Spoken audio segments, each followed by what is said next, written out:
Hello everyone, the History of Pi channel is with you. Today, I will continue to talk about the mysteries of the construction and destruction of American cities in the 19th century. The history of American cities is probably the most mysterious and contradictory layer of world history.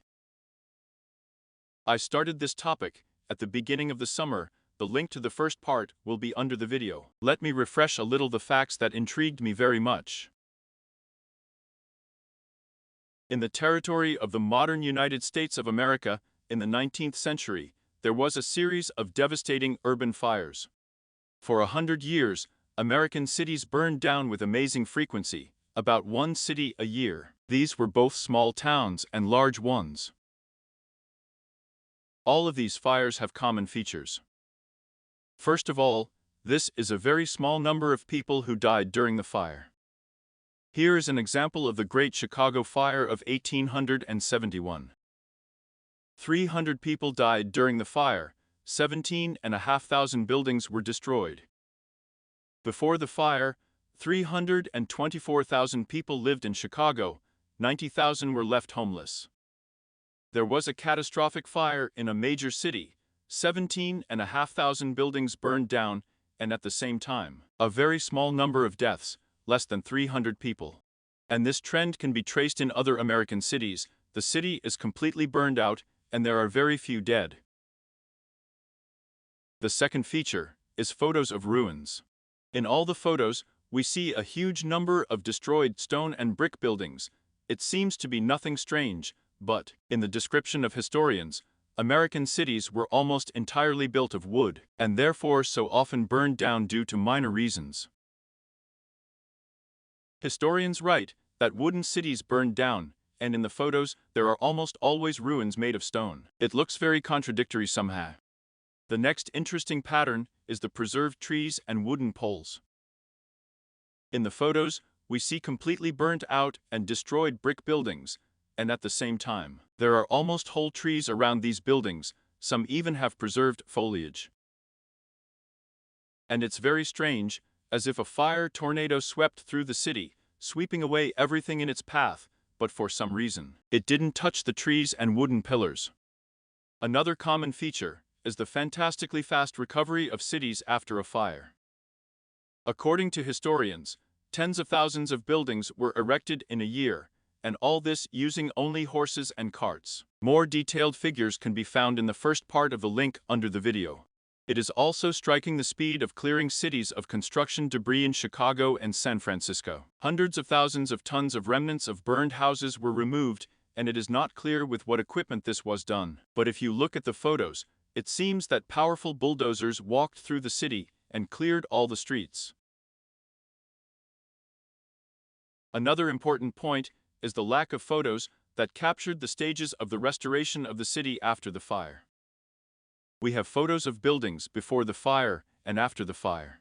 Then, there is a series of photos of completely rebuilt cities. There are practically no photos that show the intermediate stages of construction. In other words, at the beginning we see ruins, and then, a completely rebuilt city. Although it is already the end of the 19th century, photography is no longer exotic but quite an ordinary thing. Also, all new buildings do not have preserved paper drawings or other technical documentation. Very often these buildings are attributed to the work of mythical architects. I also talked about this in the first part. Another feature is the people who walk through the ruins like a tourist. They are all somewhat similar to each other. These people are about the same age, dressed very similarly, and they wander through the ruins like tourists, as if they were specially brought to the destroyed city for some unknown purpose. And this is all the more strange because a very small number of residents of the city died in the fires, but these people in black look a little like the victims of the fire. They look more like graduates of some very large training center. For some reason, they do not associate with ordinary city dwellers in any way. Is there something sinister about them, or does it just seem that way to me? In the USA in the 19th century, about 100 cities burned down, and almost all of them have all these features that I have listed. If we follow a special story, we quickly get into a logical dead end, and here's why. Let's go back to Chicago. Here's what historians write. After the fire stopped, the smoldering remains were still so hot that the authorities could not even assess the damage caused by the fire and waited for several days so that they could move around the ruins. There doesn't seem to be anything interesting in this phrase, but the preserved trees refute the data about a large recent fire, because they just had to completely burn down. But we have ruins, and there are almost whole trees, and one contradicts the other. Or here we see the ruins of San Francisco. A few years have passed, and the city has already been restored, but such a pace of construction is almost unrealistic for the beginning of the 20th century, and even more so for the end of the 19th, when cities were cleared and rebuilt in a few years. Thousands of buildings were erected a year, and from the equipment in the photos we see only carts and horses. This is how the history of American cities looks like in the official version. First we build a city, then ruins, and in a few years, there is a whole city again, without traces of fire. But here, I think that these pictures are not in the right order. They should be arranged like this at the beginning of the ruins. Then tourists walk through the ruins, and then a modern city appears.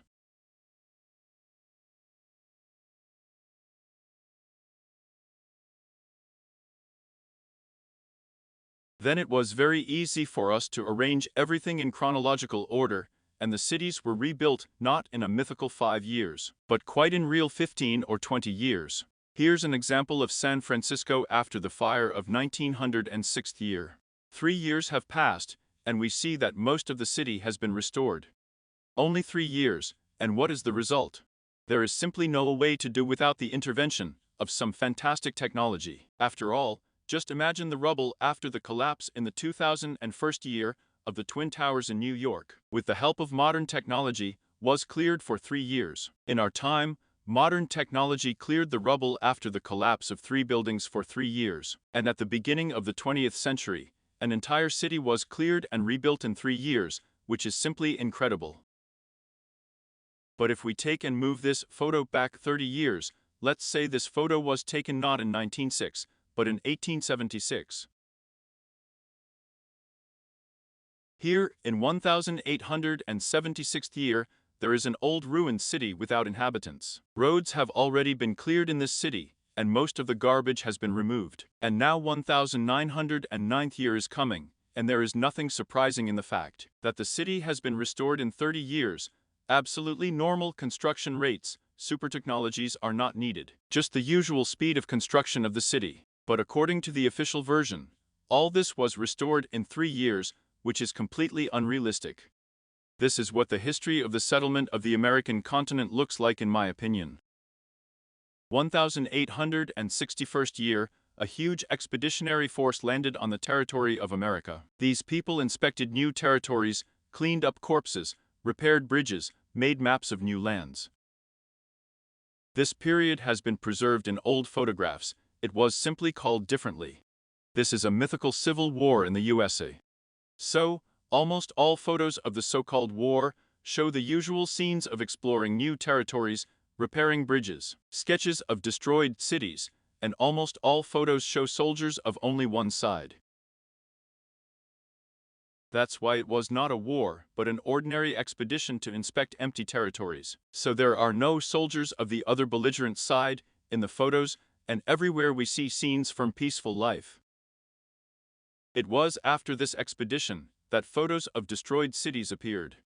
That's how people first saw Boston, Chicago, San Francisco.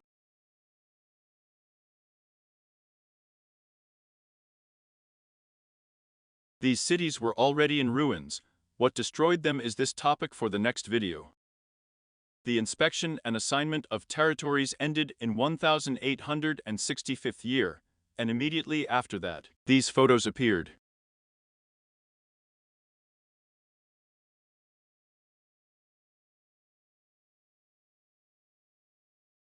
New settlers are curiously studying the ruins of a past civilization. Here they are collecting souvenirs or just staring.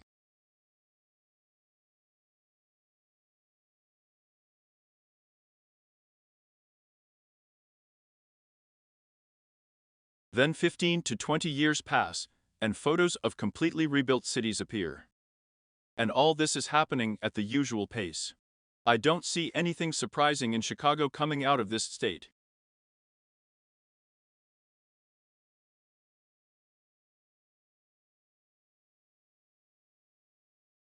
I moved into this after 20 years.